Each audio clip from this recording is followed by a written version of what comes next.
We're going to call this meeting to order. This is the Legislative Committee at 5:30 p.m. on April 10th, 2023. Invocation. Commissioner Klein, would you mind praying? Not at all. Heavenly Father, thank you for this glorious day and the work that you enable us to do here. We ask that you will help us make wise decisions, good decisions for the county, for the people. And we ask you to bless all the words we say tonight. In Jesus' name, amen. Amen. Amen. All right, approval of the agenda. Before we do so, I'm going to add an item. It is a resolution concerning the FEMA hazard mitigation grants for the property located at 2268 State Route 25, Cottontown, Tennessee, 37048. We voted last month to just basically not do anything with this, and it's been brought up about this coming before the full commission, so I wanted to get this before the full commission as well. Since this was voted on in August of 2022, it wasn't specified, it was just basically a carryover appropriation from the previous budget for that item. And so this basically just kind of officially separates us out on this from that FEMA process. So without objection, I'd like to add this as item G under new business. All right. If there is no further questions, I have a motion for approval of agenda. Motion. Second. Motion by Commissioner Klein, second by Commissioner Teachner. All in favor say aye. Aye. Any opposed? All right. Approval of minutes, do I have a motion?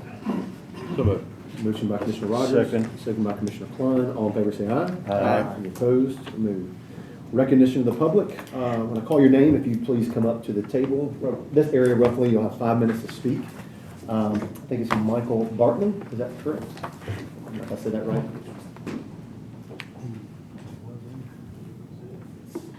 All right, we'll move on if he comes back. There's an Andy, and I can't read the second name. Is that Andy Leith? Okay, sorry. He probably stepped out, Mr. Barr. Andy Leith gone as well. Chris Shoemaker is third, and I don't know what that's for. Is it Chris Shoemaker in here? I think he was on his way. Okay. Well, if without objection, if you guys wanted to move, if these items are for recognition of the public for 1 and 2, these two gentlemen, I think it's for the rezoning, which is just, it's nothing we're voting on tonight. We can, without objection, we can let them speak when we get to that at the end of the meeting. Item 3, I don't know what this person's for, so what they wanted to speak on, so it wasn't listed, so we'll move on. For the chairman, I have none. For the county mayor? Can I share my comments on the agenda items as they come up? Sure. Okay. Old business. We got sit back the amending personnel policy for the Sumner County Highway Department. This was from last month. We have a motion for discussion on this. All right, motion by Second. Commissioner Rogers, second by Commissioner Klein. All in favor say aye. Discussion? Aye. All right. I know I had a question by a commissioner about this, and I don't know if this is probably more for the finance director. I don't know if it'll be for anybody here. Commissioner Rogers, you might know the answer to this question after dealing with EMS.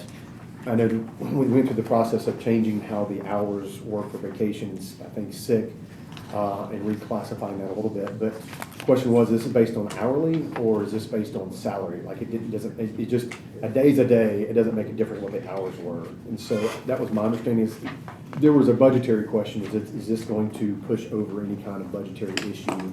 My understanding there wasn't, but I don't know fully the answer to that question on this. You had a question? Well, it was confusing because there were 4-day weeks and there were 5-day weeks. And I never did quite understand how all of that was going to work. Because it seems to me it was based on hours, but I'm not even sure about that now. So all I know that Toby spoke with us, and they do 10-hour days, Right. and then there's the 5th day that they're off, and because that way they get their 40 hours in.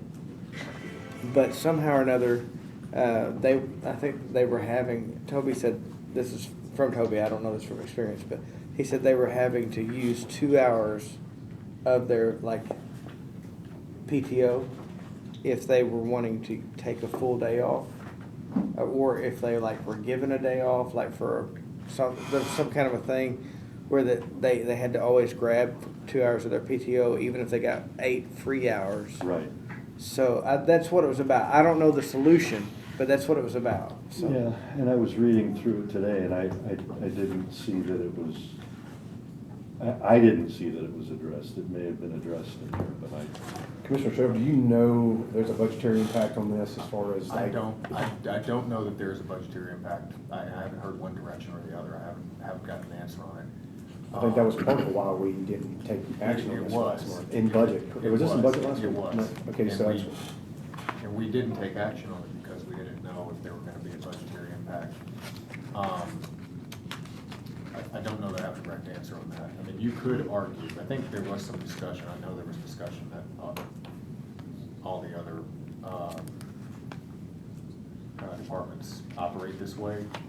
And, you know, at the end of the day, you could argue, I guess, that it would be a moot point because we're about to go into the next budget cycle, right? So we're gonna be able to control whatever budgetary impacts would come for that. And so there is an argument that, like, if we're going to make this change, to make it now before we go into that budget cycle, but I don't have a perfect analysis on this, so. well, the question was posed to me is this different than the other county departments? Is there inconsistency, other constitutional officers and how they operate versus, or different departments? Is it a different standard? I'm not sure. It seemed to me from the highway superintendent that he was trying to catch up to the other departments. But again, I don't know, are you creating more? I can't speak for the highway department, but I know on the EMS side, and the sheriff's side, the only issue, quote unquote, that we had there was the retirement. And there was a clause that finance would have to back their days up for retirement and make those days count toward their TCRS retirement at the rate of accrual of what it was at the time of which that retirement rate was given to the employee. So we had a date set when the resolution passed that the retirement from that point forward would count and accrue at a rate that was different from that point backwards. Then that was the only issue that we had with TCRS. There's not really a budgetary that I could see or that I was made aware of from finance director it's still 40 hours within that work week. And I think that part of, and just knowing the system because I've been around it and worked in it, part of the issue at the highway department is the county only recognizes an 8-hour holiday. And when they take their holiday off, the employee's having to take 2 hours of vacation time to make a 10-hour shift, or they're 2 hours short on their check. So So it seems like this is more trying to make them whole. Correct. versus It's more not trying to- adding impact budgetary versus making them whole on. it's more trying to catch them up and get them where they really should have been all along, probably. Yeah. So I'm hearing that fire and EMS do that. If you're working a 10-hour day, then, or sheriff's department EMS, if you're working a 10-hour day and you take a day off, you're getting that extra 2 hours. Correct. And you're not having to take PTO. Is that a true statement? Correct. So I mean, zooming out real quick, the budgetary impact would be, Wish I could do know. you have enough Wish I people could know. to do the work that needs to be done, given that, you're kind of stacked up. You're taking one person off, you're taking out a 10-hour day. So out of a team of 5, that comes up to one potentially that's short.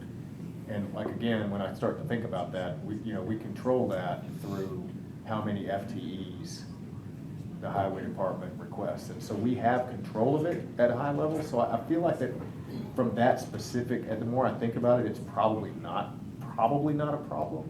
But again, it's a question of, do we want to get perfect numbers on it, or do we just want to say, hey, everybody else is doing it that way. We can control it during budget by controlling the number of FTEs that are applied toward highway.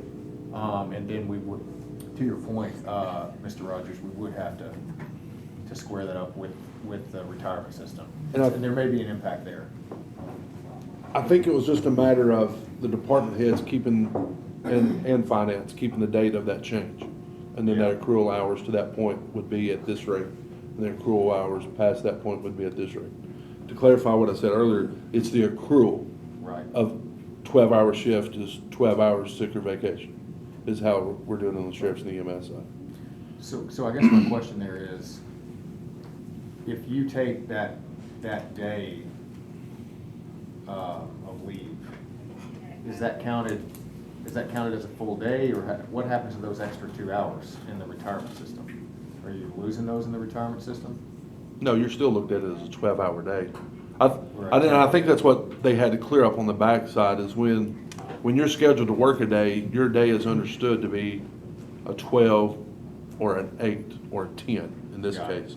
And that's where the issue came in at the sheriff's office. A lot of the seniors were like, well, I'll just go back to the road because I'm working 8 hours a day times 5 days a week and I get floating holidays and all that stuff.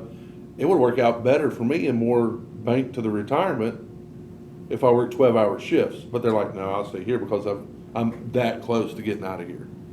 So, Okay. did that open up a can of worms? Sure, absolutely it did. Because you're 3 or 4 years out, go back to the road, work 12-hour shifts, you get 12 hours accrual of retirement Yeah. time. Yeah. That kind of doesn't take long to balance that up. Right.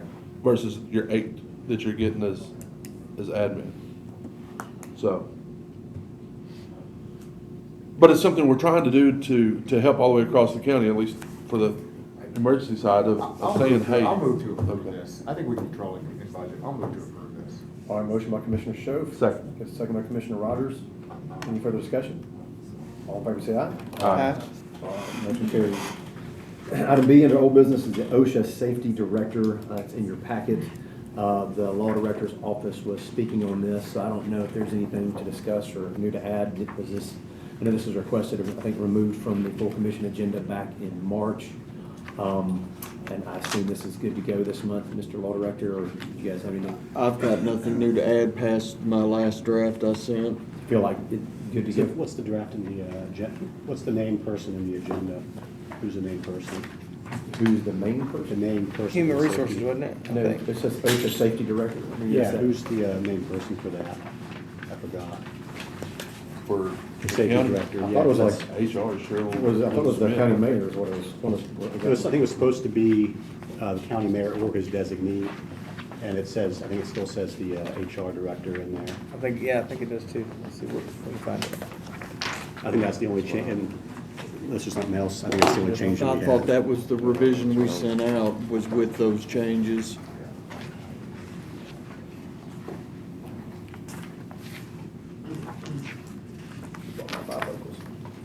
I got some. You know where that was in this? And that was the online one, I forgot where it was on here.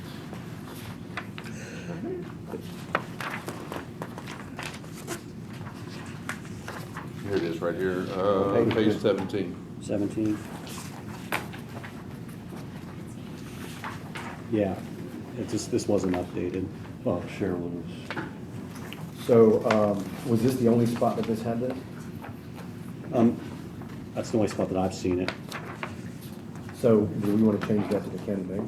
The county mayor or his designee, it gives them some latitude to designate who you wish for that. So, I'll make a motion to amend this on page 17 to basically file a petition with the county mayor office or his designee, or the county mayor or his designee. Well, what I was just going to say is to make the county mayor or his designee the OSHA safety director.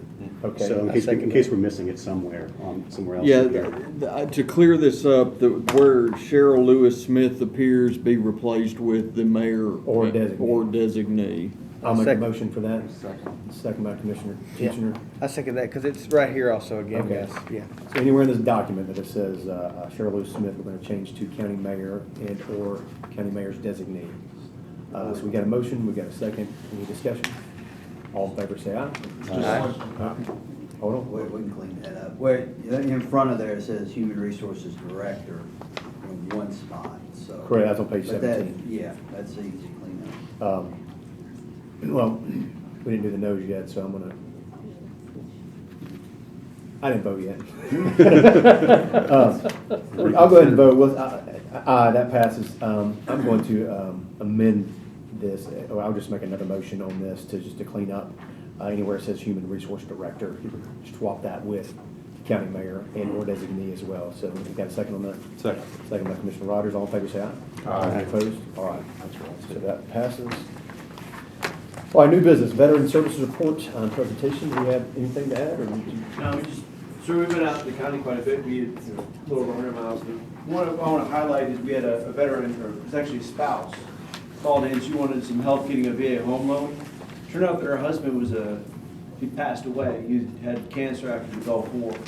So we were not only able to help a young lady as a business owner from Gallatin, not only able to help her get eligible for a VA home loan, but also eligible to get a DIC payment of $1,500 a month for the rest of her life, because her husband had passed from something that the VA done. So it's just one of the ways that we helped out some of the folks in our county, and we're going to keep at it. That's awesome. All right, awesome. Thank you. Thank you. Great Thank job. There's no action on this, it's just passed through, so. Item B is Sumner County Judicial Commissioner Annual Report and Presentation. We are, what's your first name again? Ty, that's right. So I'm gonna speak to this and, Okay, does everyone have a copy of that report, or would you like one? I brought extra copies, just so you kind of know what you're looking at. Tennessee Code annotated 40-1-111 requires, that statute is appointment of judicial commissioners. That statute requires that once a year, a public hearing be held to review the effectiveness of the judicial commissioners program for the court system. I began submitting that report in 2008 when Leah Denham made me the supervisor over the program, and I followed that same process every year. I would get the information to now Eric Sittler's office. They would get that on the full county commission agenda meeting for March. That statute also requires that the result of that hearing is filed with the chairman of the House of Representatives and the chairman of the state Senate by April 1st. So my apologies, last month it came before this committee and I wasn't aware of that process because it had always gone through Leah Dillon's office. This is the first year that I've had to do the full process. So when it came before you guys, no one knew what they were looking at or why it was required.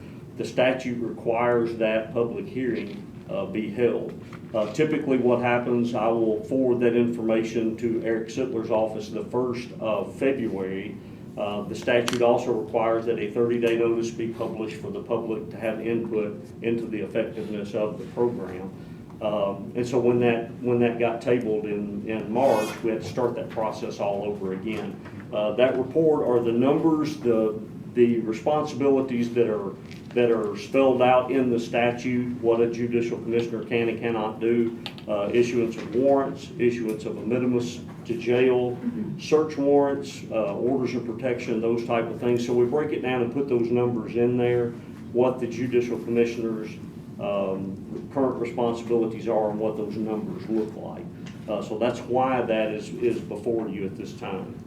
Does anyone have any questions? Yes. Are these taking the place of constables? No. It's a different, constables are more law enforcement. The magistrates or judicial commissioners are neutral. We're more like administrative judges. It's not required to have a law degree. We are basically the buffer between law enforcement and the court system. We have to find probable cause before an officer is issued a warrant. And the reason for that, of course, our current law system was brought over from England, but the law enforcement and the courts had kind of blended into one, and they were arrested because they were guilty, and they were guilty because they were arrested. So our form of judicial commissioners were put in, and they were supposed to be lay people. They were never intended to be lawyers or police officers or judges necessarily. That doesn't prevent them from being one.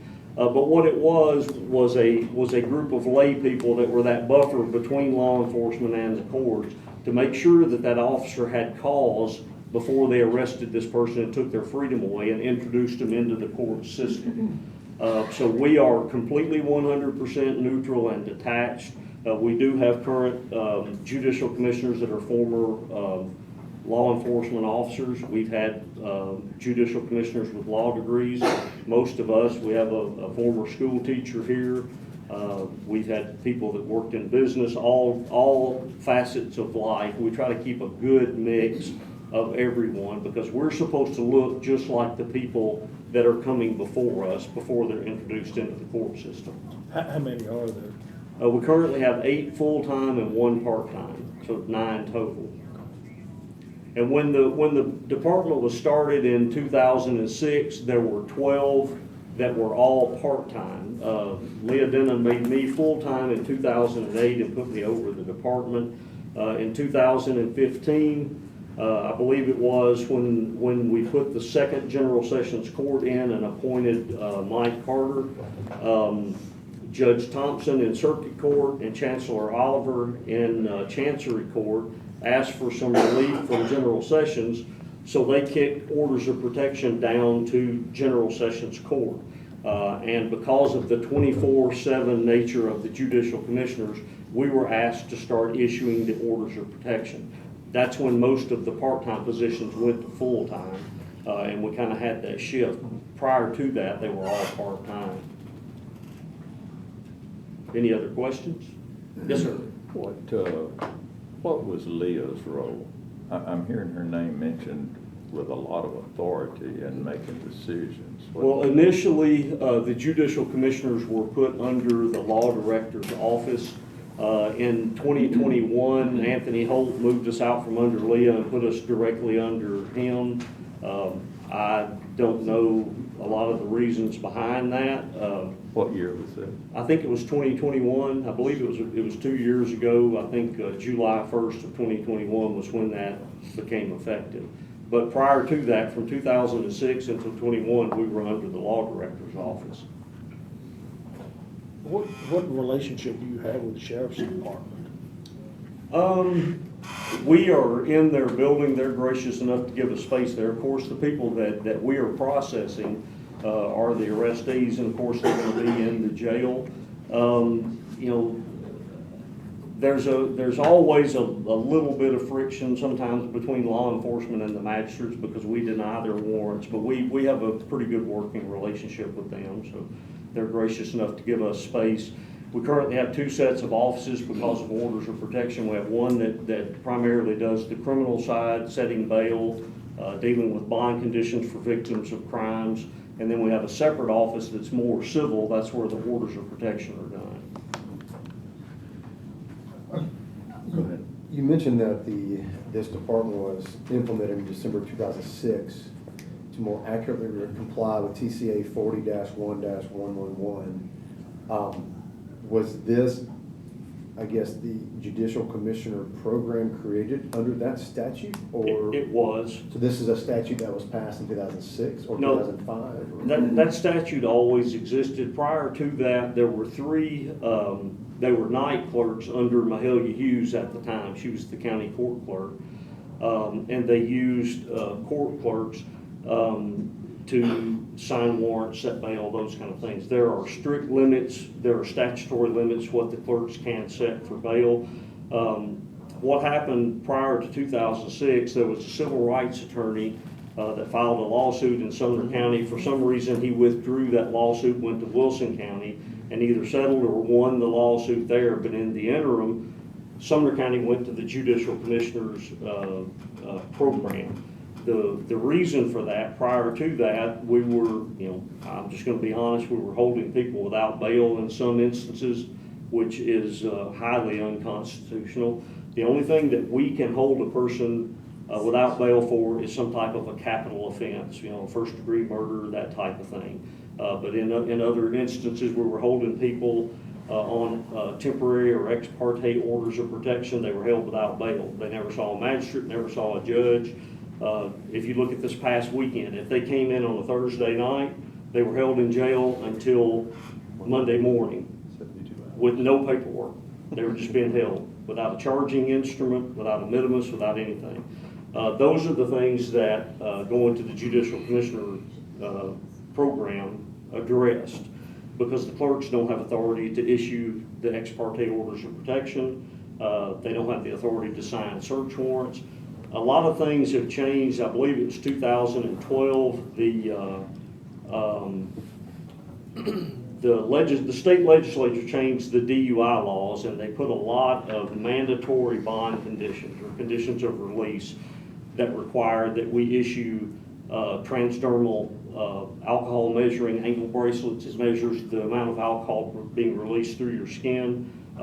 There are some circumstances that require we issue ignition interlock devices prior to conviction. It's a condition of release. There are a lot of stipulations in there. Some of them aren't possible. We can order pretrial drug and alcohol treatment in a facility, but there's not enough bed space to do that pre-trial. The courts pretty much keep all those tied up, so we don't necessarily do that. But a lot of those things have happened since the Judicial Commissioner's Department was put in place. So, well, I guess, going to Commissioner Hyde's question, how did it get created? I mean, did the commission vote on this to create in 2006? It did. So by resolution, obviously. I'm assuming it was, Coach Calvin Short, Bobby Ridings, and I were the 3 night clerks prior to the implementation of this program. So December 15th of 2006, we were grandfathered in as the first 3 judicial commissioners, and then I think there were 9 other part-time judicial commissioners that were added at that time, and I know all of those were appointed. So the county commission? Through the county commission, right. Appoints and elects each of those judicial commissioners, because we've had those reviews come in before, but it's never been an explanation. It's been more of a pass-through item. But so this county commission, I guess, if you said 2021, it was, is oversight, when you say it was under the law director's office and now pushed to the county mayor's office as far as oversight, explain that. What do you mean by that? Well, I'm not certain all of the dynamics that caused that to happen. I mean, but like, what does oversight mean? I mean, just what does that mean? Is it? Well, yeah, I'm not certain why it was put under the law director's office in the beginning. That statute, 41-111, basically says that the judicial commissioners can be appointed by the legislative body, the county commission, or by the general sessions judges. Sumner County decided to have them appointed by the judicial commissioner. Now, also in that, I'm sorry, the county commissioners. Also in that statute, there are statutory limits to how long we hold those positions. Currently, all of the judicial commissioners are on a 1-year appointment. This is a weird hybrid position that most people can't wrap their brain around, because I don't know of anything else that's like it. We're kind of a hybrid between elected officials and hired employees. We are appointed to fill a term of office for 1 year. The statute also says that, however, they cannot be appointed for a term to exceed 4 years. So in that sense, it's like an elected official. But again, under that, it makes it extraordinarily hard to hire and retain and attract people, because most people, if they're in a good steady job already, they're not going to give that up to come for a 1-year appointment. But that's what the statute requires, is a no less than 1 year, but no more than 4-year appointment. So the last month, I can't remember, was this reviewing this program, or was this a person up for review? It's not in the minutes. Should have been the whole program, I believe. It is. The statute requires that there is a public hearing. Or to review the program once a year, not just correct appointing those judicial magistrates. I think we did in December or November, if I'm not, I guess it was right. December. Yeah. 22. We're also on the agenda in December because our appointments end December 15th. Sure. So that's why we were on the agenda in December, was just for the reappointment. I don't know if there was a chairman. No, go ahead. You go ahead. We all hear things differently and interpret things differently, but I very well remember the night that this came before the county commission, and I think I may be the only one that was here at that time, of the 24. But I left that meeting thinking that there was no option. This was being done throughout the state of Tennessee. Now, what I'm detecting here is there is an option whether we have judicial commissioners. So my question is,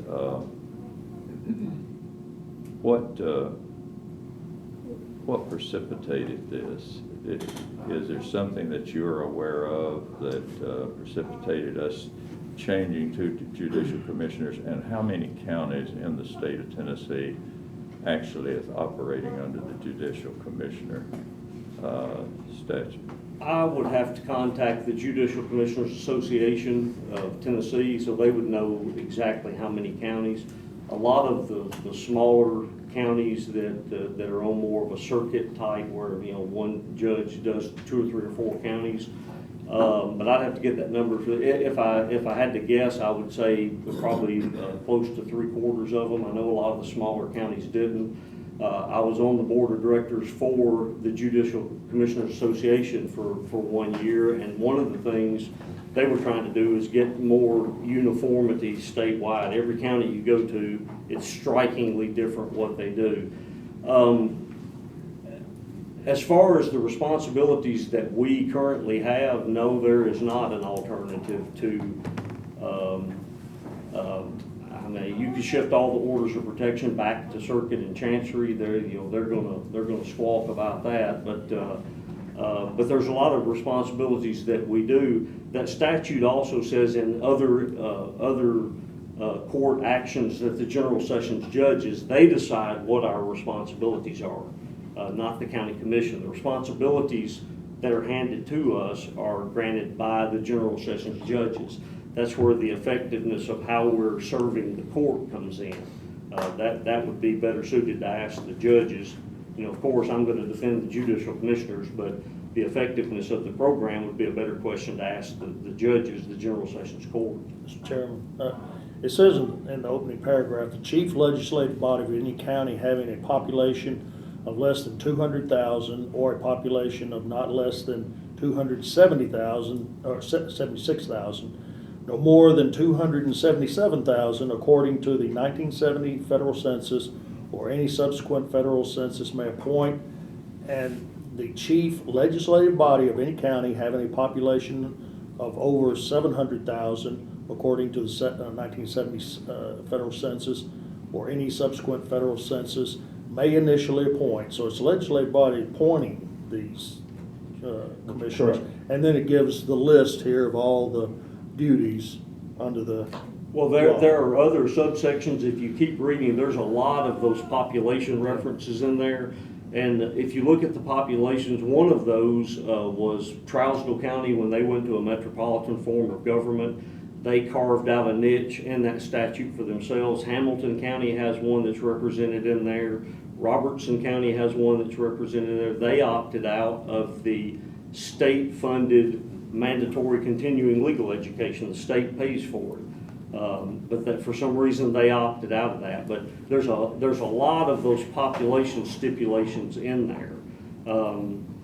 And there's another one that Eric and I got into with the 800,000, whether or not this report was even mandated by the statute, and we came to the conclusion it was. Eric did, but yeah, if you read those, most of those population carve-outs are for specific counties. That's why there's so many different ones in that statute, if you look all the way through it. And it also says here, the term of office for a judicial commissioner shall be established by the county legislative body, but not such term shall exceed 4 years. Okay, he's already Correct. said So, He said that. Okay, yeah. Commissioner Shook? I've just got a couple questions. So you just, kind of summarizing here, you're appointed by the county commission. Your day-to-day duty assignments come from the court system. Correct. But you report to the county mayor currently. Yes. Why that last one? I mean, what, I guess, what things are you doing for the county mayor or the law director, and I'm not saying it's evil, I'm just like, what are you doing for them that isn't dictated to you by the courts? Nothing that I'm aware of. But earlier I thought you said that the whole point of this was to have philosophically something of a barrier between the court system and the law enforcement. So, As far as making the decisions about whether a warrant is issued, to introduce that person into the court system. We make that decision before the courts are ever even aware it's in existence. That decision's already made. So there's no conflict there between what we do and what the courts do, other than the responsibilities in that statute. It says that the general sessions judges can decide what responsibilities.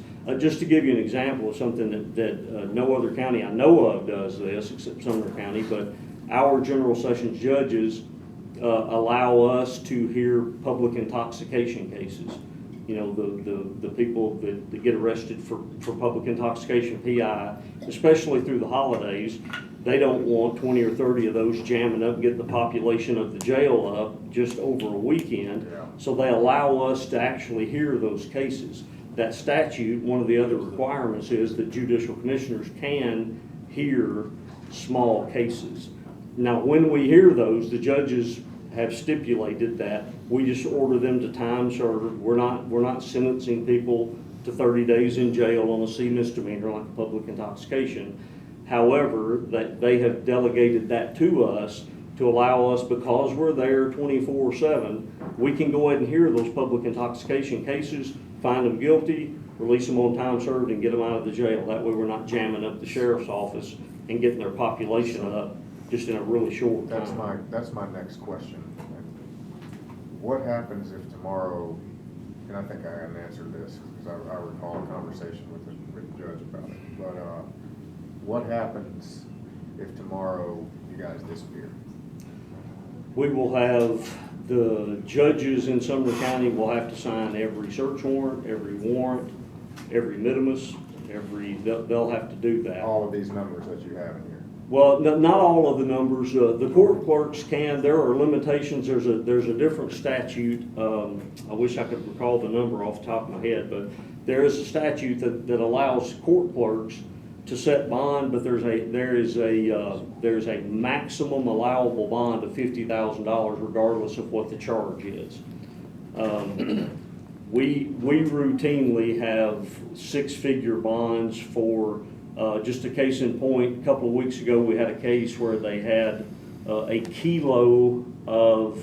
And by we, you mean the judicial? The judicial commissioners so process the clerk paper. can only go up to 50,000. Correct. But you can go further. Yeah, there's no limit on what bail we can set. So there's this gap. Correct. You've got, for really, really small stuff, a clerk can handle it. Correct. For anything over that, it needs to go to a judge, but Correct. there aren't enough judges. Is that like the? Correct. I mean, just in terms of volume. Well, just the sheer numbers, and as luck would have it, we have one of our midnight commissioners on vacation this week, so we had one commissioner working last night. He had 9 defendants come in within 30 minutes, so he called me. I went in to help him, so I went in at midnight last night. We had about 16 people come in 2 hours, from 11 o'clock at night till 2 or 3 in the morning. It's not possible for the judges to handle that kind of volume, nor the court clerks. We had a DUI search warrant last night, so that the judges again are not going to be bothered all night and for all these cell phone search warrants. One of the things that kind of precipitated us doing the search warrants was the Supreme Court throwing out that an officer can search someone's cell phone incident to arrest. Just a few short years ago, if they arrested someone, regardless of the charge, they could go through their cell phone and look for evidence of whatever the crime was. Well, the U.S. Supreme Court struck that down as a Fourth Amendment violation because, I mean, most of us now have our banking, our bill paying, we have everything in our phone. And so now they have to have a search warrant just to look in a cell phone. And we do dozens and dozens of those. So it's not possible for the judges to sign those. There's just too many of them. Any other questions? Yeah, just curious. So, so years ago,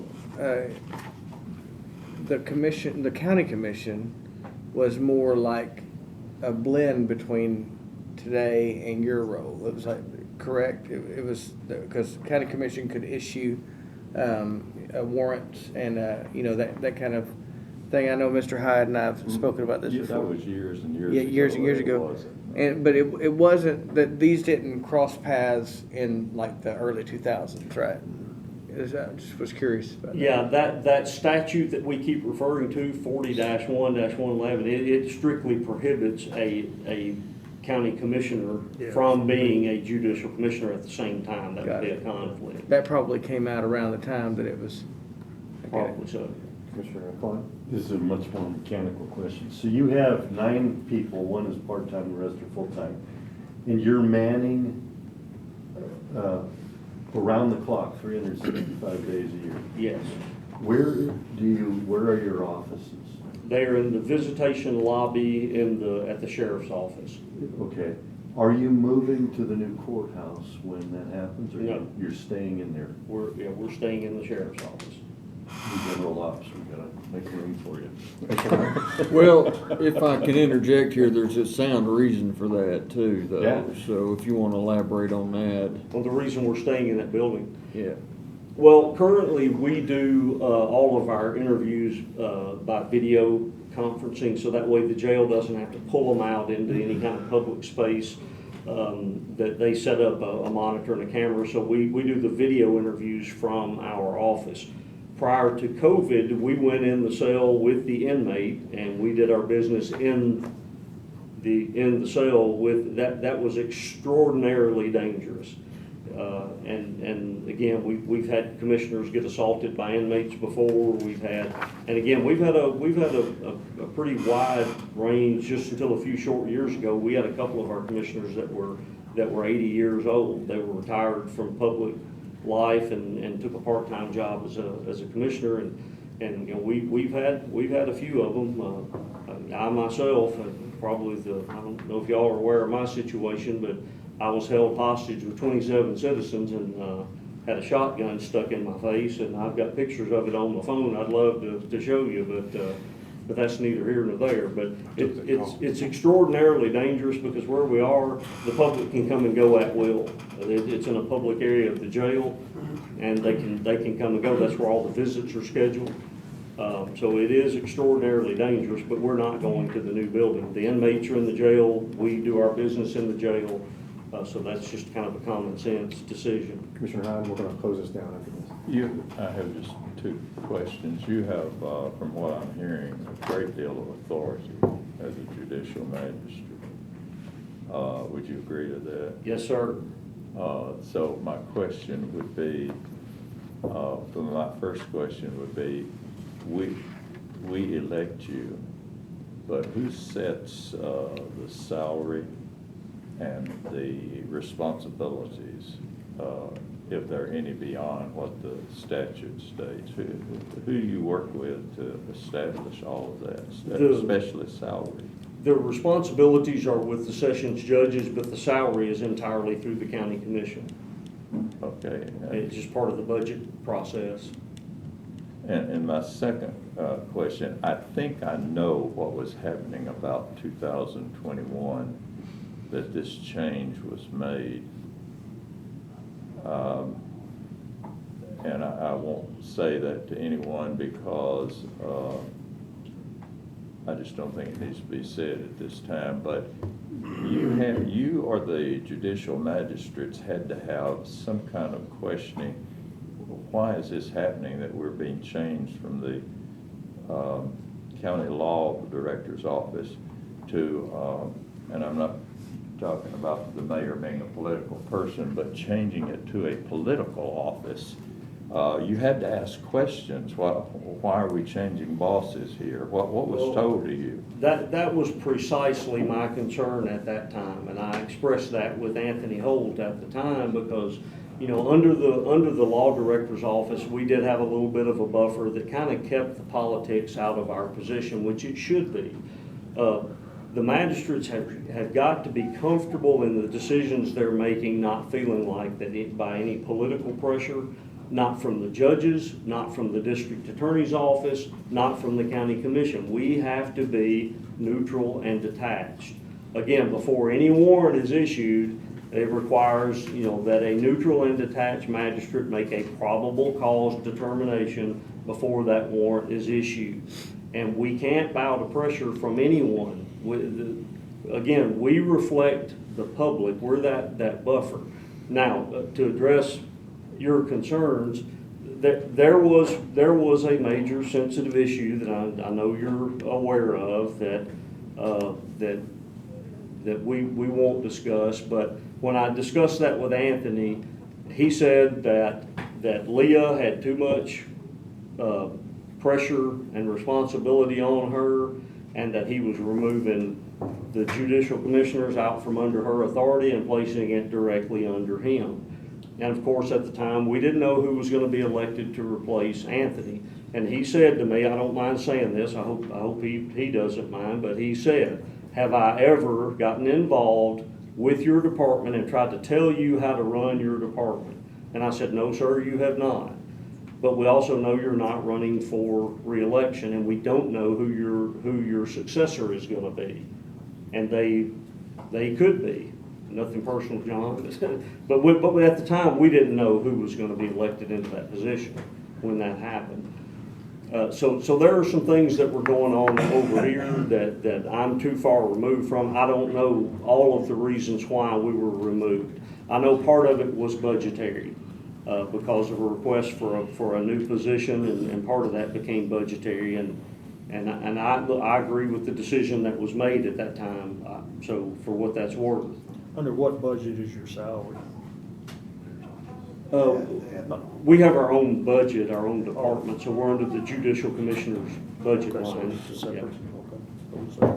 Mr. Chairman, I would just say, as a follow-up on my question, that it seems like the county commission is in the position of electing these people.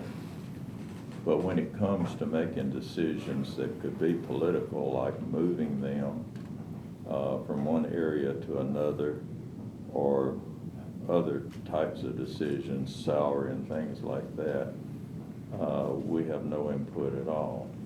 And I'm a little bit concerned about that.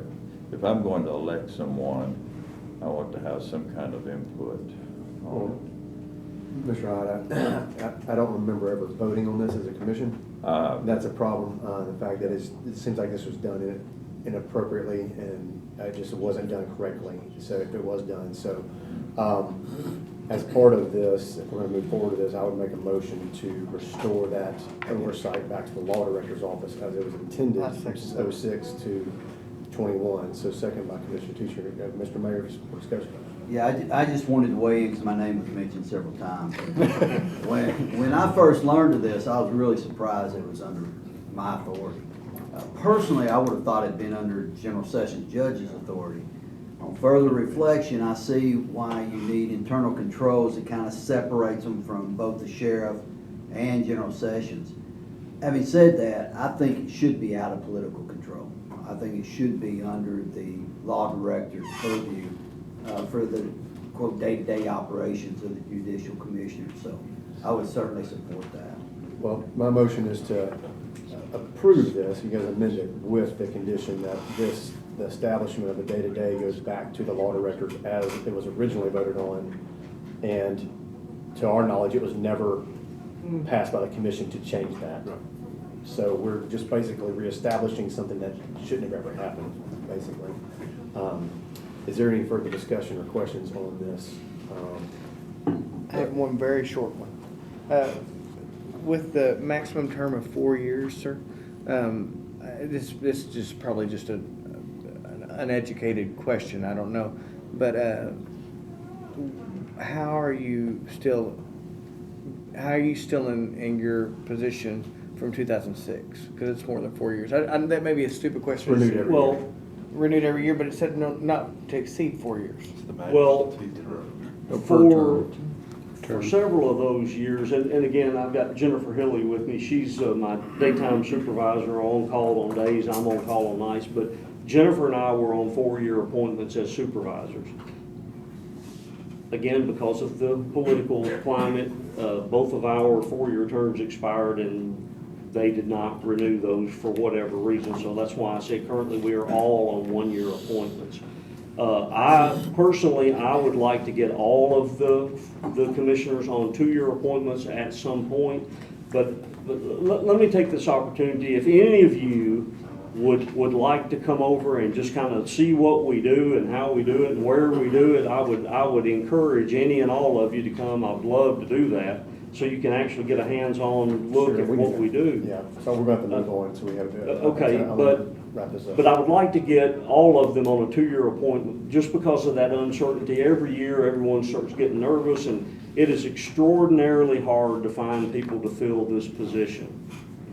So just to clarify, you had to be renewed then every year? Every year. Okay, December thank you. 15th. I just had to get that in my. Right, we're on the December agenda 15th. in December, the county commission meeting in December every year. Even for you and reappointment. Miss Hilly? Correct. Yeah. We Okay. approved them all. Yeah, I remember that, I just want to make sure that. Mr. Walter? I just want to be Thank you. clear, whatever this topic turns into, that at least the committee agrees he's complied with his standard of reporting, because that is a requirement for him, Yeah. which is why it was on the agenda. So Well- whatever dovetails out of that is I fine, mean, yeah, but our motion is to approve this Right. report, basically. And mine was with the added amendment to restore that oversight back to the law director's office as originally intended. And as far as we know, I never voted on this in 2021. Call the Changed question. it. So, questions have been called. All in favor say aye. Aye. Any opposed? All right, now we got to vote on the motion. Now we just call a question. So, all in favor say aye of approving the judicial commissioner annual report as well as the oversight. Aye. Aye. Any opposed?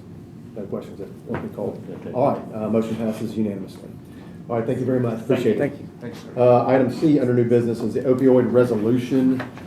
We passed this last month. This is a little bit more involved, I guess, as far as like how this is going to operate, as far as this program, Mr. Law Director, if I'm not mistaken. yes, When you guys wrote this, yes. was there anything that needed to be pointed out, or anybody have any questions? The state is getting quite a bit of a whole lot of funds, and just need to be very clear that the money that we do receive, the state is mandating what it's spent on. It has to be opioid related, but due to the amount of funds that are coming into the state, they are broadening their term of opioid related to some kind of off the cuff applications that we need to be aware of, but ultimately, this is to make sure we've got everything we need to receive that money and to spend it under its terms. Are there any questions on this? Motion by Commissioner Hyde to approve, second by Commissioner Schoaf. All in favor say aye. I'd like to get into you real quick. Okay, discussion? Yeah, just this one question here. And I'm all for this, but this, the second to last paragraph, this looks like it's gonna be a big group. Is it possible to trim this down? What's the rationale, I guess, behind all Well, of it's these? 5 total members. So the way it says is 5 members of the county commission plus. Okay, yeah, so 9. Yeah, so 9 total. So I just wanted to know what the rationale was for those. I guess I ought to speak to that. This involves the areas that the money, in which the money could be spent. And commissioners are pretty smart people, but they're not that smart. And they need help in deciding, from law enforcement, from mental health people, and from drug enforcement people, ideas on how this money could be spent. I would, even though I'm an educator with advanced degrees, I would have no idea what you would do if I was on the committee for to help opioid patients. So it's just to add the expertise to it. You could, I guess, cut down the number of commissioners, but I think it'd probably make a pretty good committee, considering they're dealing with hundreds of thousands of dollars. Okay. That answers my question. Any further discussion? All in favor say aye. Aye. Any opposed? Motion carries. Item D is the EMS Operations Resolution. It was attached in the packet passed out of the Emergency Services Committee, but Commissioner Rogers has passed out a little bit of a revised. I think there was some questions or concerns or lack of clarity. I think in the previous one, there was something that actually I told Mr. Rogers afterwards that was not statutorily correct. And so I think this has been cleaned up in this version, but I'm just going to explain this how I understand it. So, and then we'll open it up for discussion. I'll make a motion for discussion. I got a second? Second by Commissioner Rogers. All in favor say aye. Aye. Any opposed? All right. Is that from 1988 is when the ambulance service was created in Sumner County, as far as being a part of county operations and government. And from 1988 until 2008 for 20 years, I'm going to say day-to-day operations, I think, is a very loose word to use, and the only reason I think it's being used is because there was a resolution created in 2008 that specified that language, taking the day-to-day operations away from the Emergency Services Committee and putting it in the hands of the county executive at the time. So that's why I think this it's a little bit of a misnomer in my opinion, a little confusing, because that day-to-day operations, my understanding is, and I think statutorily, is that the commission does not have the authority, and you guys correct me if I'm wrong, to dictate how the literal day-to-day operations of the emergency services, of the ambulance service operates in the sense of like approving vacation or sick days or personnel, whatever. I mean, there's a lot of things. The old resolution basically did claim from 2008, and it's listed on page 2 of this, and it's talking about it replaces that resolution 0805-05, that the committee still retain its, I'll say, day-to-day authority or of overseeing of that loosely, in the sense that anything that comes before the county, the Emergency Services Committee, i.e. the Budget Committee or the full commission, still has to approve it. Whether that's somebody crashes an ambulance and there's 4 people injured or something, that's going to come through the county law director's office. It's still going to come through a process. The Emergency Services Director is still going to handle that process, and I don't see it in anything personally that is a difference. It's almost like of the county executive, was what it was at the time, the county executive's office versus the committee. Something coming up, because anything that comes before the commission or comes before anybody has still got to go through the committee process to get approval for anything major, and the emergency service director still has that day-to-day operations and authority and oversight for managing that department, and that's kind of my understanding, and it's just basically kind of restoring this process to how it was prior to 2008 for 20 years, and getting a little, and just I'm cutting out the middleman, for lack of better words, a little bit. So that is kind of my understanding of how this is intended. Again, there are statutes governing how this operates, and it's almost like the library board. The county commission appoints the library board members. And the library board members, therefore, they hire and fire the directors of each library. The library board members do not have the authority to hire and fire subordinates of the libraries. They just control the directors. And so my understanding is that kind of things where there's just direct oversight over the director in part of that management day-to-day, and Commissioner Schoaf. Yeah, I just wanted to take a step back from this one. That clause, the day-to-day operation, I guess, and I understand the intent here after what you're saying, but I guess to me this starts to get a question of like, what do we want to be?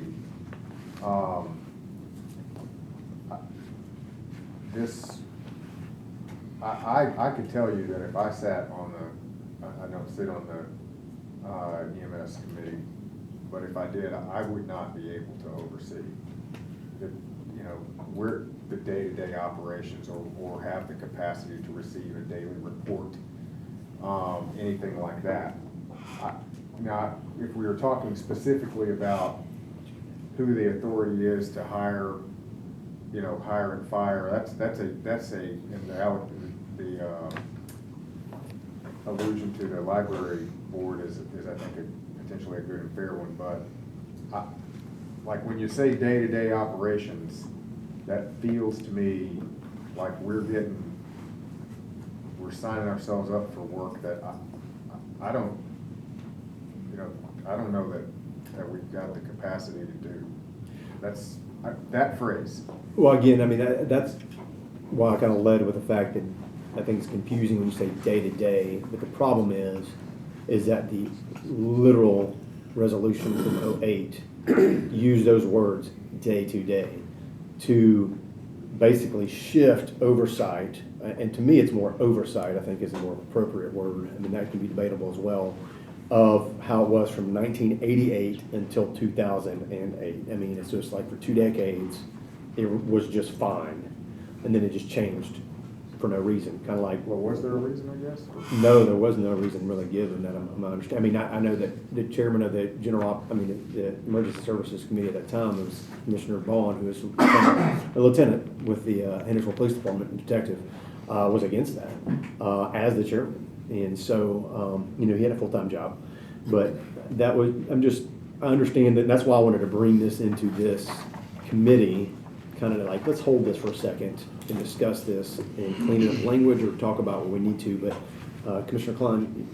Yeah, I understand what you're saying, Matt, and but you're talking about micromanaging. And, you know, anybody who's been in business any amount of time knows that you hire good people to run the operation, and nobody on that EMS committee has the time to, on a day-to-day basis, oversee things. They all have full-time jobs.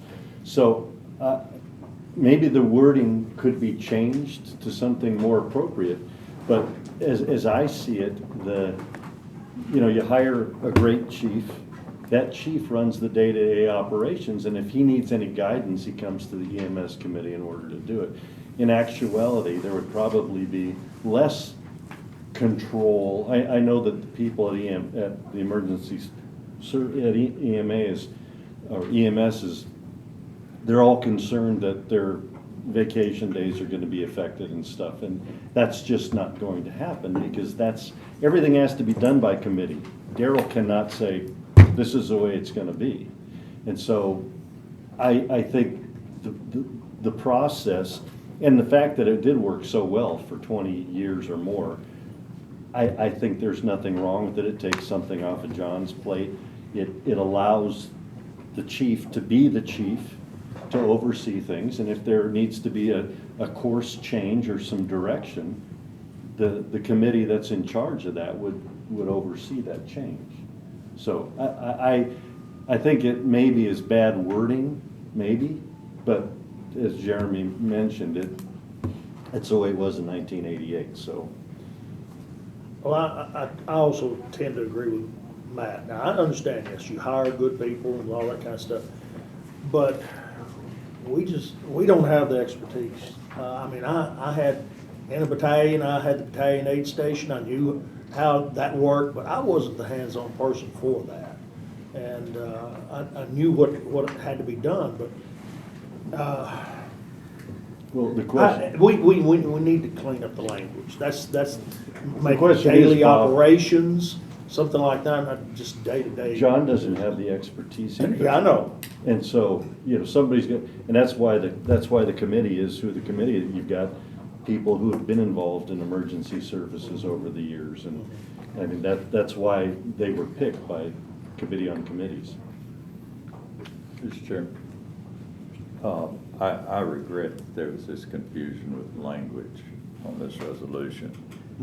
Actually, I think it does need to be pointed out that individually county commissioners have no authority whatsoever. When we step in any county office as an individual, we're just John Q. Public. We have no authority whatsoever, except when we meet as a body to pass legislation. On the other hand, I think everyone, I believe that everyone at this table, probably me with my age, is more interested in having the best qualified people answer a telephone call to come to your help than anyone. And I have always been very proud of the EMS service and the services they provide. And luckily, I've only had to call them to my house once for a 94-year-old mother-in-law. But it was excellent help and service, and that's what we all want to see. So I would make a motion that we clean the language up to indicate, and we'll leave that to the lawyer, to indicate that the day-to-day message that was sent out there be removed. That was never intended to be accepted the way it was, and that it be replaced with oversight, that the day-to-day operations would remain, which was always the intention, with the department and the chief, with general oversight by the emergency medical services. Now, I make that motion. I'll We got a second by Commissioner Schoaf. Okay. Because I actually was, Well, let's go ahead and, you want to discuss that motion? yes, because I was gonna recommend the language and I was writing it. You said almost word for word what I was writing here. I think I would recommend amending that motion. We can just go ahead and amend the language. We don't have to vote on it now, but that's the language I'd recommend. We would strike, have determined that the day-to-day operations from the So word let's have. start. Are you in the caption, or where are you? I'm down on there. Let's start with the caption first. The caption needs to be cleaned up. Well, Said it's illegal? I Okay. think that's the I original mean, motion, said it's illegal. we can do that too. And maybe we do we just want to turn it back to the law officer, or do we want to try to amend it here? Well, the motion that, Because I was gonna move to make one amendment. a simple well, you can, amendment. there's, That's what we got. that's- Let me hear what you have to say, and then I may just accept All right, my got it. motion. You're the second anyway. So it would state, I'm gonna be striking. So which, on the- tell us when which you're paragraph. down, when you're at therefore be it resolved, start at the second line, the word have. Strike that all the way. So I don't see a second line that says have. Oh, After Health and Emergency Services Committee have Show me determined. where you are, because I'm not seeing Oh, you're on the wrong one anyway. it. Hey, Matt, are you on the draft? Look on the You need to draft. go- There you go. I'm on the, You- that's why I'm in the wrong spot. All right, I'm gonna withdraw this one, because I'm working on the wrong one. I wanna withdraw my motion. You pointed that out. Yeah, I was like, I'm glad you did too, I was looking at the wrong one. well, this is Is a there draft. another copy of that draft? Hey, Darryl, do you have another copy of that draft? We've already given the court, no, meeting. Here you go. Here you go, man. Yeah, Sorry. here, Jamie. Thank you, Okay. So you were speaking to this draft, correct? The one that was in front of you, Commissioner Hyde? Yes. That's what I'm saying. So, I just want to make sure that it reads it. well, right now, it's basically, you're moving this forward to with the law director Yes. having cleaned up the language to removing language of day-to-day operations and basically saying oversight. But I think there's some spots where this probably needs to be looked at. So I don't know if we want to take a little bit more time and defer this, or I don't know if this is ready to go to the full commission on Monday. I don't think it is, and if we were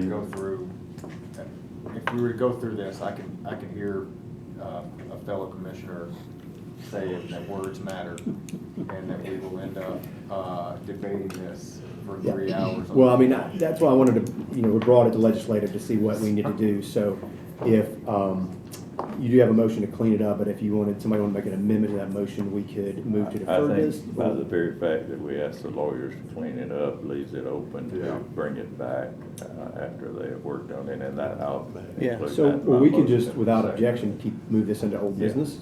Yes. And basically, we don't have to take any action there. So if you guys wanted to withdraw your motion? Or, I mean, we'll go ahead, let's go and vote on your motion. I would Clean it like up. to approve the fact that we want to do this. Yeah, I like that too. With cleaned up language to come back next month if the second is,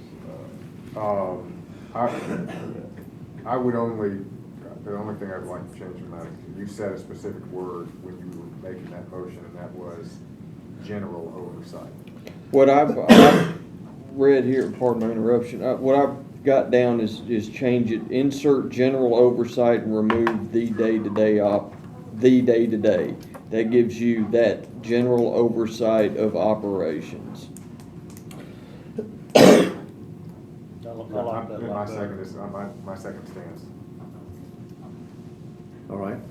We're amending the resolution. We're going to amend the resolution with the law director taking a look at that language and to come back next month to legislative with that amended language and amended resolution for the packet. All in favor say aye. Aye. Any opposed? All right, motion carries. The next one is AV recordings resolution and policy. This is one that I had several commissioners asking about, just to set a little bit of the background on this. This is actually set at the committees today, believe it or not, the 1-year anniversary of Commissioner Mo Taylor passing. This is something that he and I worked on, and it was something that he particularly specifically brought forward, was having all of the committee meetings recorded in some kind of format. Prior to 2019, when we brought this forward, none of the meetings were recorded. And I want to thank the IT department and the county mayor for getting the recorded in the ceiling. I think it's a great solution, so thank you very much for that. That was Mo's original goal for this room, so thank you for carrying out on that. That's fantastic. I think it works well. Talk about audio stuff a little bit, but it's still, the video is great on that in my opinion. But the specific policy that came forward was the OWL. They were calling the OWL, but I'm just calling it the portable video audio device, basically, because it could change to be something else. It originally was for the commission's use and passed for the commission's use, and the commission approved a budget for that closet with a keypad for both OWL devices and laptops to be in there for the commissioners to check in and out for any kind of committee meeting. And there's a lot of committee meetings that don't get recorded that might be off-site, such as like an election commission meeting, and a commercial commission wants to go do that, whereas I don't think we can't tell the election commissioner to record their meetings, but definitely a commissioner can go and record on behalf, and is what we want to do in the intent. Planning commission is probably the big example, and that was the number one thing that Mo wanted recorded, was the planning commission, and it's never recorded. Our system in there is different. I think we have a different contract, and so the OWL, as imperfect as it may be for larger spaces, still works for that main commission chambers. And so the goal is to have where a commissioner can still check that out of that closet, to be able to move it in and out for, like, for example, we have 2 commissioners on planning commission that could check it out, and when they're done, they bring it back, and it's their name, they're responsible. And there was a sign-in sheet in there. You'll see that most of the names on there for signed up for the year and a half, 2 years we had it was me, because if I wasn't setting it up and recording it, it wasn't getting done. Now, to our detriment, in December of 2021, the previous county mayor did have the IT department take that out of circulation, and it was a problem. And for about 9 months, it was pretty much disappeared until the new county mayor came in. So again, thank you, Mr. County Mayor, for bringing that back for the citizens. I thank you for that. I was told from anonymous sources, a whistleblower from the IT department, that there was nothing wrong with the owls. They were just even shipped back to the labs in order to get a shipping label. It was just the previous administration did not want these meetings recorded and was obfuscating for the citizens, and that's a big problem. And so what I think it's going well, but I'm trying to just bring this back to the original intent of the commission, is that I guess by passing this, because we passed 2 resolutions, and I was involved with that process. Again, and Mo was carrying that, kind of led the spearheaded on the getting emails for county commissioners, and Mo kind of pushed forward with the videos, and I was on the ad hoc for this. By passing this, is it establishing, kind of refreshing the IT policy that was written, and it's in this packet, for your packet. So in part of that, I would just ask for discussion is just, Mr. Mayor, we'll just need to get that keypad back on that door that was taken off that the commission approved. And the IT department still responsible for software and everything like that. But this kind of is, you'll notice in our commission rules, there's a lot of emphasis on the chairman setting the video up and setting it down, and that kind of like went away, but that would still be effective as chairman responsible for hitting the wall, hitting the owl, setting it up, if we're gonna continue the two-part process. And I'll leave it up to the IT department, or, as far as we need to continue this owl device on during these meetings. I don't know, I think that's just however long that needs to happen more, but it was just literally just so commissioners can check that owl back in and out for meetings like Board of Zoning Appeals, Planning Commission, Election Commission, other things, and have that ability for the freedom for what the commission actually purchased it for, because it was for us and not any other departments. Another department wants the owl, they can have their own policy and buy it. So we got a motion to second, any other discussion? I have a question, yeah, and the question may be for somebody else at a different time, but why can't we record the planning commission meeting? You can. What are you talking about in the main? In the main. In my understanding, it deals with the software and service agreement is just for the county commission meetings, so it'd be an additional cost, is my understanding, is what I was told by the previous county clerk.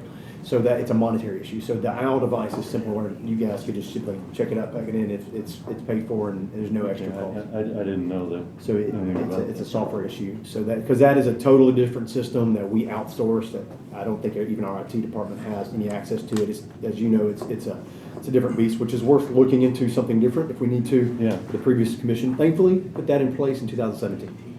But that is separate. That's why it's just not a part of the process. So, any other, Mr. Mayor? Yeah, Mr. Chairman, the only question I have, I was kind of reading through this and have no problem putting it in the room for planning commissions. We are, as soon as we move that microphone, we are phasing the owl out in here and going with a permanent system. But yet, it still needs to be available for planning commission and so forth, so. Well, I'm fine with that. I figured that as much, and so if you, go Yeah, ahead, sir. but my only concern is I want to make sure that we still maintain the uploading.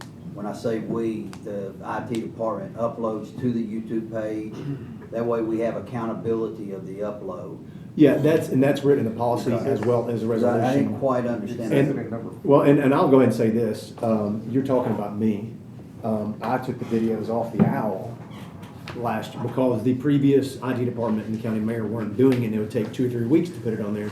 So in order to, I would put it out on YouTube so citizens can see something of a timely manner. And so if there's any complaint about it, it's me who did it. And so I took the videos afterward, I put a USB drive, and I would just go and put it on YouTube so citizens, because like, we can't see the meeting, and I was sick of it too, and I was the only one doing anything about it. Right. So I just, so the responsibility for maintenance, update, but the owls need to stay in that closet, that's what the resolution is, that was the intent.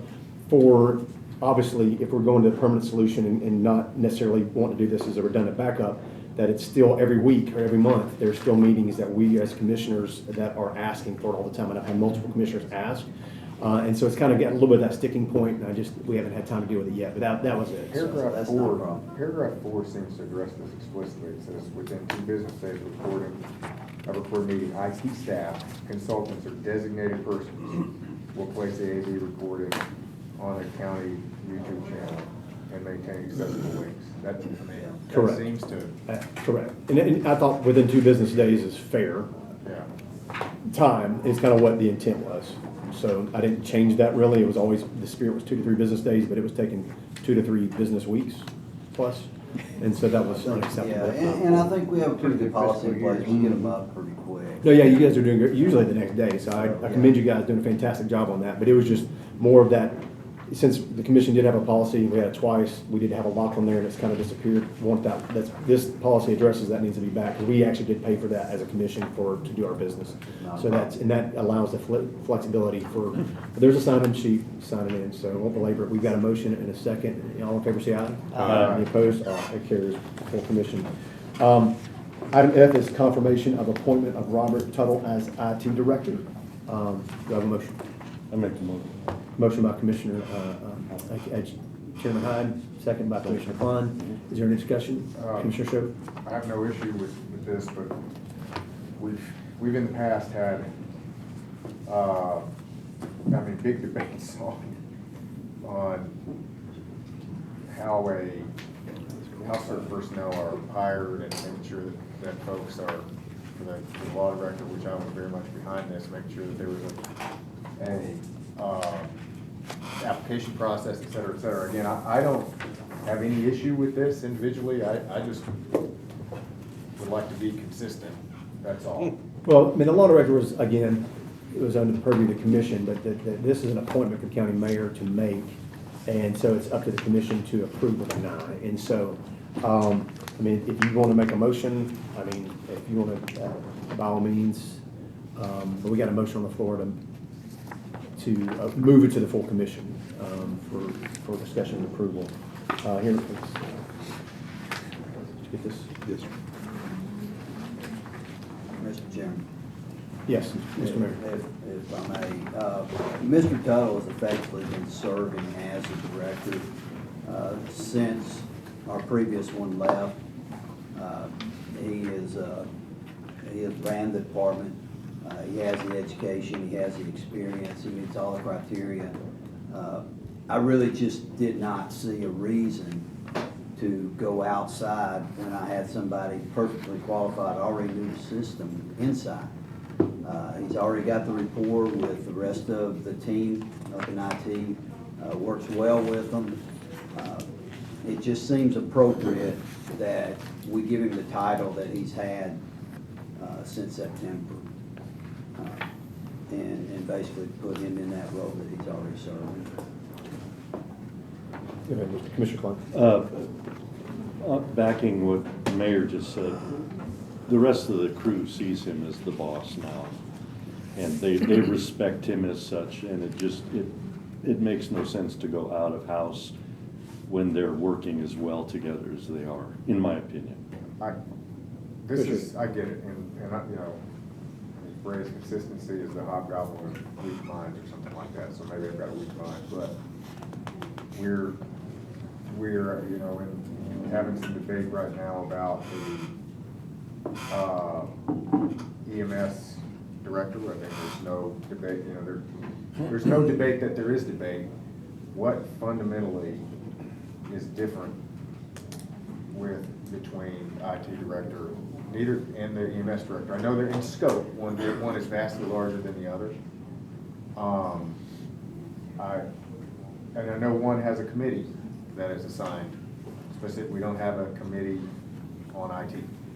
So I understand those 2 points. Maybe that is sufficiently different, but what I'm really trying to get at here is understanding a consistent way for various departments to know how their directors are hired. Does that make sense? I'm just trying to like. Yeah, it makes sense. And it's not perfectly, I mean, it's not perfectly consistent now. Maybe it doesn't have to be, but I just maybe take a moment to discuss that. And we don't necessarily have to change anything, but. Commissioner Hine, yeah. Well, I don't think that there's any discussion necessarily on who the EMS director will be as much as how the EMS director. I don't know anybody. I don't know the chief, interim chief. He may be the one that everyone thinks is the greatest. I don't know. So the debate is not about who. How. It's how. Well, I guess that's the question here. I would have the same question here. Do we need to use the same how here that we use for non-constitutional officers? Like if we're good with just accepting the IT director because they have a great resume and the county mayor makes the appointment, are we not good elsewhere? And if not, why not? In terms of how. Yeah, and I very well understand your thinking on that. I think there's a little bit of a difference in that most of us have been here to see the IT department operate under the director for quite a while. And the employee for quite a while. The mayor has recommended him in that position, and so I think the difference is the knowledge, and his resume very well spells out many certifications that he has. So I think the question is our knowledge already of the person. Or that's the way I see it. Hold on, Bob, Bob, he's in the queue. Commissioner Ryder? I couldn't agree better. having a inconsistency throughout the county creates unsettled and unrest among our employees. When we're asking someone to be a leader, I think that it's good that we see the job descriptions, that we see what's required of that employee, and that at least we have an understanding of what's expected of that employee. I'll just go ahead on the record and say, I can remember back when I worked at the sheriff's department under a former sheriff, it was always a misunderstanding at that department. Always. Every time somebody had an issue, it's a misunderstanding. Well, where's the paperwork? Well, we don't have paperwork around here. It's a misunderstanding. That drove me nuts as an employee of the county. And I see the same thing here with two positions. Where's the paperwork? Where's the expectations of the employee? And it always seems to be at the moment of the meetings. Nothing personal, but I need time to look at it. I'll ask for it to be deferred. Well, I'll ask you, would you like to amend your, make a motion to see a description of the things, you know, what the duties, responsibility is, what the job description is, as far as like what that is, and day-to-day responsibilities, kind of that list? Yeah, and I'm not doubting the person because, I mean, obviously, I've been in contact with him. He works well with others and everybody around him. I just think we need to set the groundwork of what we as the county are expecting. That way it's no, well, he said, well, she said, well, he said, stop. It's on paper, it backs everybody up, it puts accountability where it needs to be.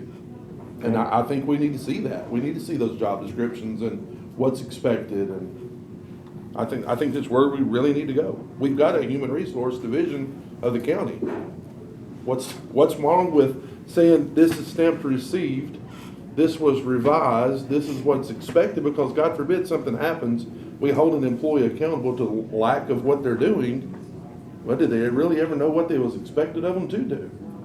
So we got a motion to defer with requirements, and the motion to defer is just a simple majority, and it is debatable. So if I can get, we got a second for that form. We got a motion, we got a second. And so discussion on the motion to defer with those items.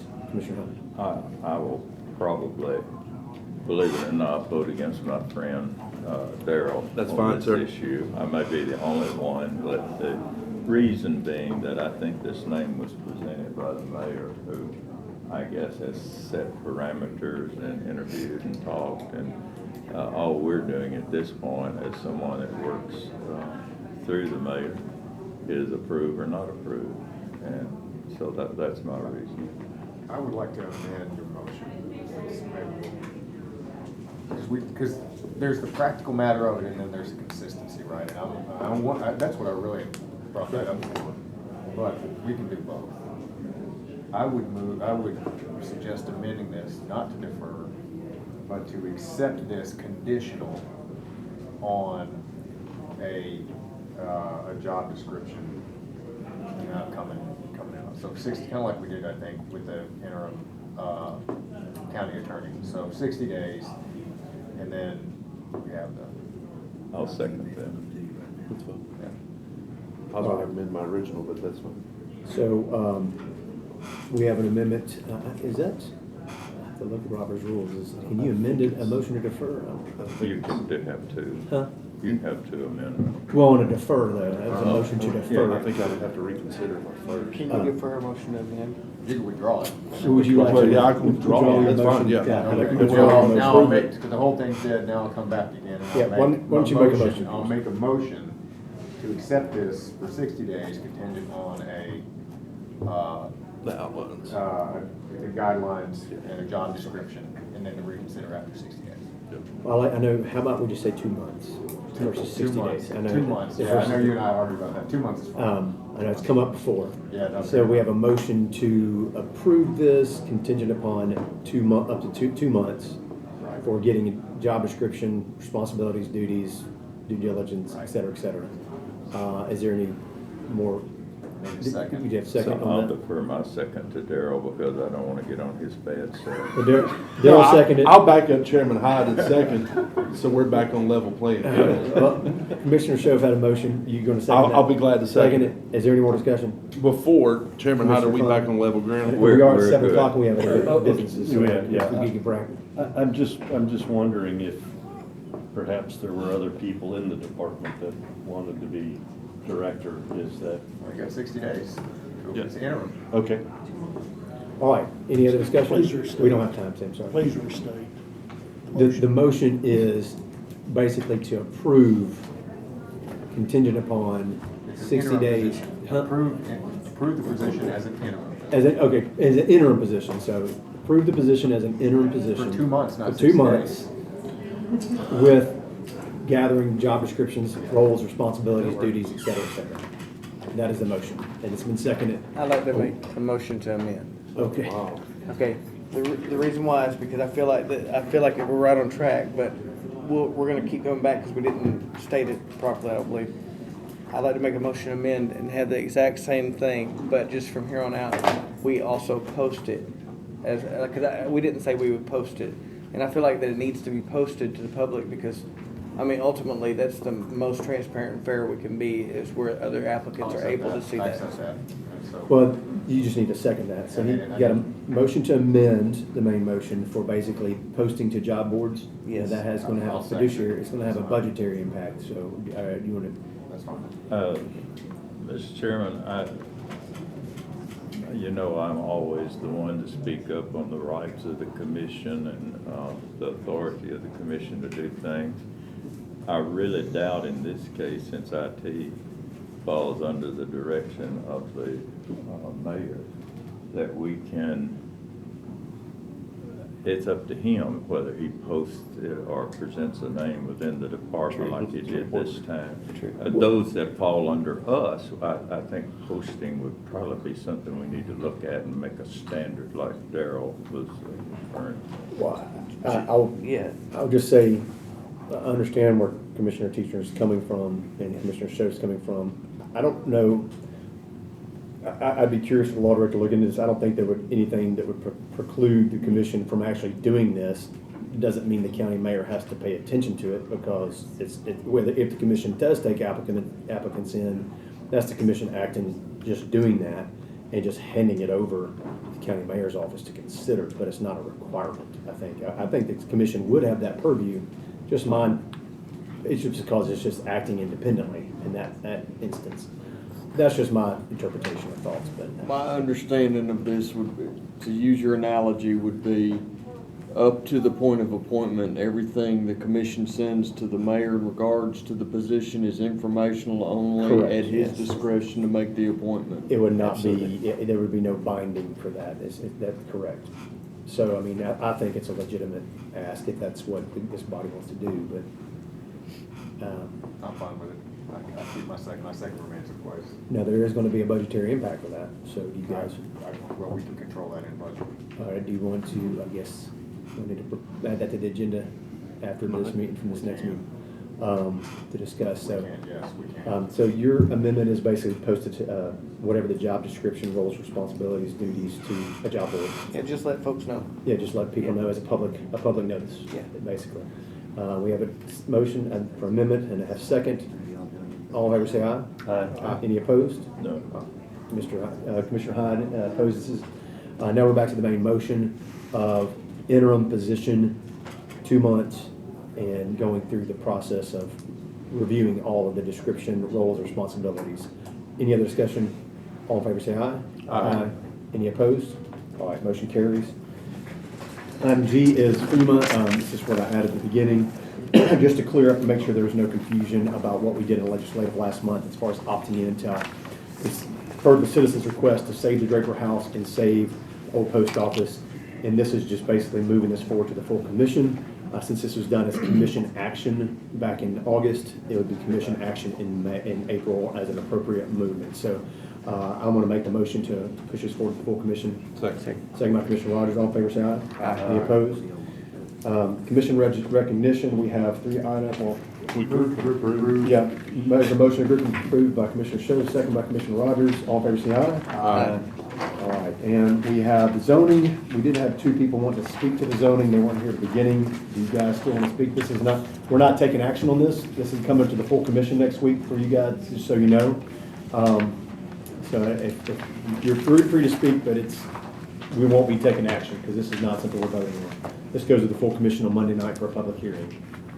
So I'll leave that up to you guys if you want to speak for 2-3 minutes. I think you had signed up for the zoning. I mean, All we do, Mr. Chairman, is just post this to the next commission. Yeah. it is, I mean, but All we've ever done that I can remember, we don't really have. they signed up for public comment. I mean, so technically I can, but I mean, I don't know if you, we're not taking action tonight. It's just a pass through until Monday, the public hearing, so. There are no issues, I think. It's going on with full commission. We're not discussing it at all. We're going to discuss it Monday at the public hearing, so that's when the commission will debate it. You good? Okay, we'll move on. One more motion. Motion to adjourn. All right, second. All in favor, say aye. Aye. All right. Budget will start at 7:15.